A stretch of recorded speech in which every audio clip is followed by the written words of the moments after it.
بسم الله الرحمن الرحيم kulanti wacan oo wanaagsan soo dhawaada daawadayaal halkan waa Bilan News waxaan idiin soo gudbinaynaa wararkii ugu dambeeyay Somaliland iyo sidoo kale Djibouti oo xiisadii ka dhaxaysay cirka isku sii shareertay xiisada Sayla oo markale si laba qarxday ayaan idiin soo gudbinaynaa marka koowaad soo dhaw muuqaalka la gareysina shirgare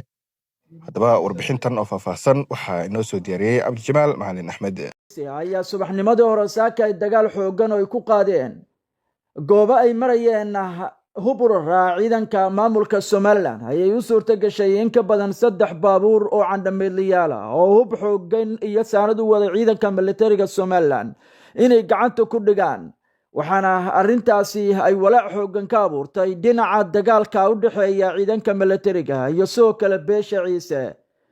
beesha ciise ayaa saaka dhowr meel oo isaga hor yimaadeen iyagii ciidanka militariga waxa ka dhacay dagaal xoogan kaasoo sababay khasaaro isugu jira dhimasho iyo dhaawac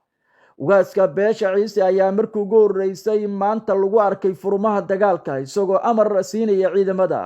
una sheegaya inay dagaalka iska adkeeyaan kana shaqeeyaan sida guud ahaan guulo la taaban karo ay uga soo hooyaan xiisadda halkaasi ka aloosan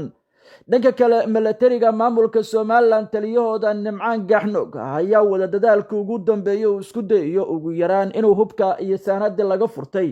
oo dib u soo furto waxaana arintani ay ku heleen beesha ciise haba dhabagala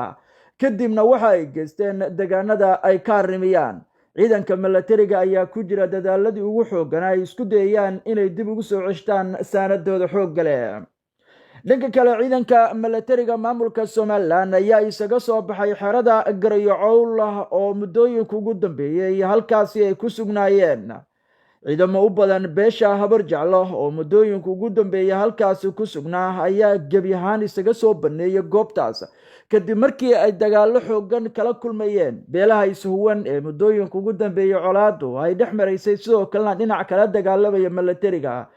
Godobirsi iyo sidoo kale ciise ciidanka ayaa sheegay inaysan marnaba doonaynin inay dhex galaan dagaalada qabiilka ee halkaasi ka socda waa ciidanka beeshani lagu magacaabo habar jecle waxayna guud ahaantood sheegeen inay wixii hadda ka dambeeyay isaga soo tageen halkaas xarumahoodina waxaa dib ula wareegay ciidamada Godobirsi iyo sidoo kale ciidanka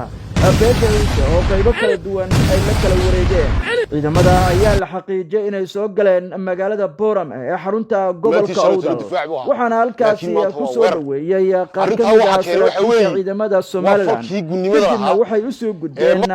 magaalada Gabiley iyadoo la sheegay in halkaasi ay saldhig ka dhigteen lama yaqaan ilaa hadda talaabooyinka xogo ciidamadaasi ay qaadi doonaan dhanka kale beesha ciise ayaa maanta heshay gurmadkii ugu xooganaa ee la xaqiijiyay inay si toos uga yimid dhanka Djibouti iyo sidoo kale dhanka ismaamulka Soomaalida Ethiopia ugaaska oo hamiinka xalayta si cad ula hadlay ciisaha ku nool gudaha Ethiopia iyo sidoo kale Djibouti ayaa u sheegay inay tahay xaaladu mid gabagaba loona baahan yahay culays kasta oo ay isku hormari karaan ammaankoodana ku xaqiijin karaan inay la soo gaaraan deegaanka kadib markii madaxweynaha maamulka Somaliland Cabdiraxmaan Maxamed Cabdilaahi Cabdiraxmaan Ciro oo amray gebi ahaanba in la soo qabto ayay arintu u muuqataa mid faraha ka baxda gurmad xoogan ay helayaan dhanka kale Somaliland ayaa ciidamadii ugu xooganaa geysay xadka ay la wadaagto sidoo kale Djibouti waxaana cabsi xoogan ay ka qabaan in ciidamada Djiboutiyaanka ee halkaas ku sugan si cad oo muuqata ay u soo xirataraan una soo galaan gudaha deegaanada maamulka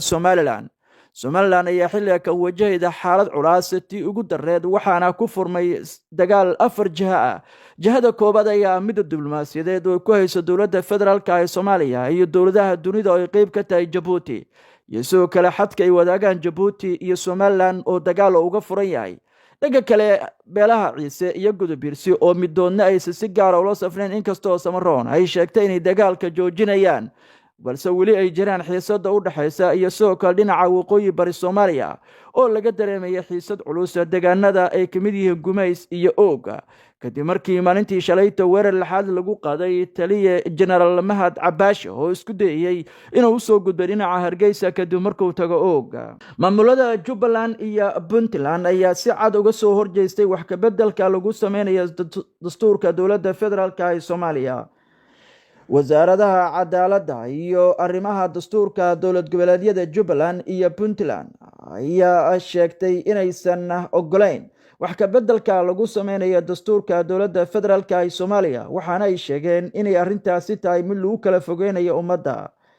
war-saxaafadeeda ka soo baxay Jubbaland ayaa lagu sheegay inay wax kama jiraan tahay qodobada laga bedelay dastuurka. sidoo kalena Puntland ayaa iyana dhankeeda sheegtay inay qodobada la bedelay guud ahaantood ay yihiin kuwa si weyn loo doonayo in lagu dhaawaco jiritaanka dastuurka, maadaama halka kaliya hoosey sheegeen Soomaaliya u fiyoobeed ee dastuurka. shaqada la qabtay bisha Maarso 2024 kaasi oo ku aadaneed diidmada wax ka beddelka nuqulada iyo sidoo kale wax ku soo daridda dastuurka ayay sheegeen inay tahay biyo kama dhibcaan. Puntland iyo Jubbaland ayaa sidoo kale nasiib darro ku tilmaamay tillaabooyinka ugu dambeeyay ee dowladda federaalka ee Soomaaliya ay u qaaday wax ka beddelka dastuurka, taasi oo ay sheegeen inay tahay in si dhab ah looga istaago. baarlamaanka federaalka ee Soomaaliya ayaa waxaa galay xaaladii ugu adkeyd oo muddooyinka ugu dambeeyay oo wajaho. xildhibaanada labada gole ee baarlamaanka federaalka ee Soomaaliya ayaa maanta kulan wadajir ah ku yeelanaya xarunta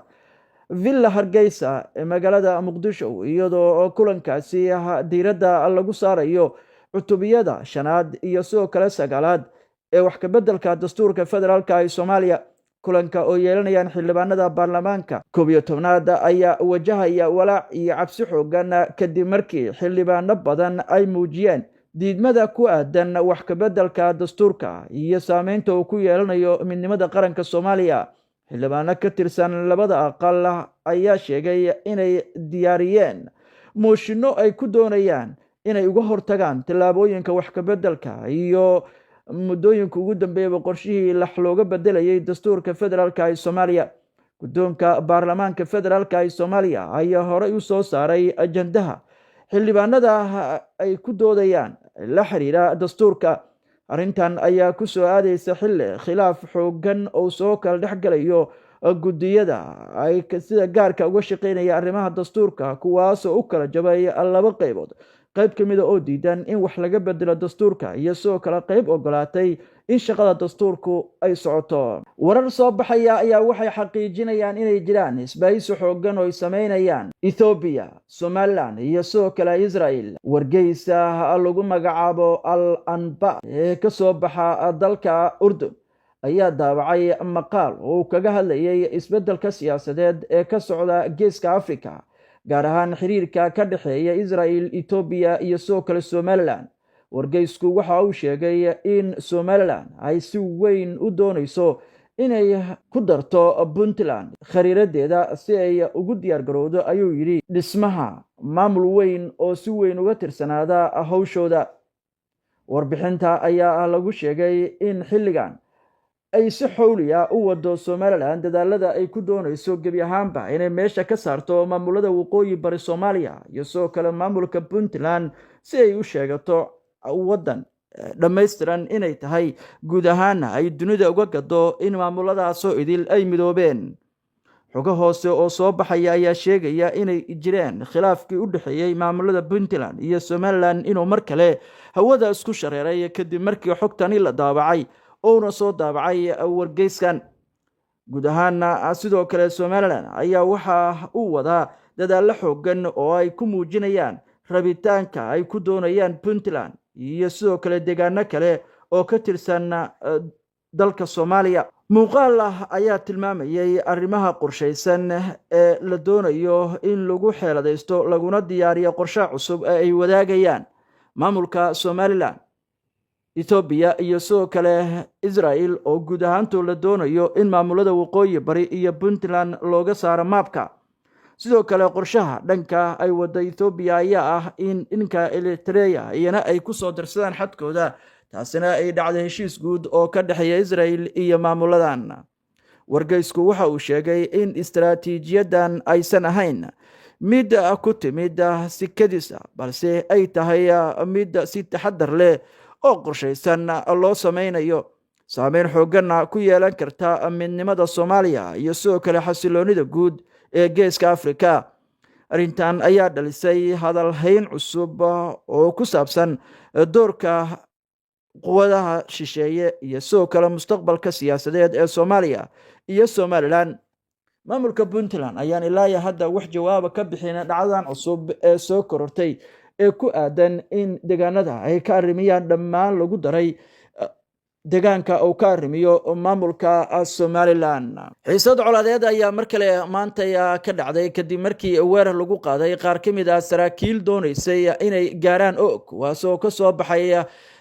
magaalada lagu magacaabo Ceerigaabo. ciidamada la weeraray ayaa ahaa ciidamo ka tirsan maamulka Somaliland kuwaas oo doonayay sida la sheegay inay u soo gudbaan dhinaca iyo Burco oo wali xaaladeedu aad uga kacsan tahay. madaxweynaha maamulka Somaliland Cabdiraxmaan Maxamed Cabdilaahi Cabdiraxmaan Ciro ayaa isku dayaya inuu damiyo xaaladda Burco oo si weyn u soo ifbaxayaan kooxo kala duwan oo ka shaqeynaya sidii gebi ahaanba looga soo horjeesan lahaa maamulka Somaliland. markii ugu horeysay ayay dhawaan ka dhacday banaanbax looga soo horjeedo Somaliland kaasi oo lagu muujinayay in looga soo horjeedo 3 qodob oo qoonsiga ay sheegeen in 26 December ay ahayn maamulka Somaliland in Somaliland ay dhul siiso oo mar kale una ballan qaado Ethiopia iyo sidoo kale in lagu sameeyo isbedel xoogan hay'adaha iyo dastuurka maamulka Somaliland.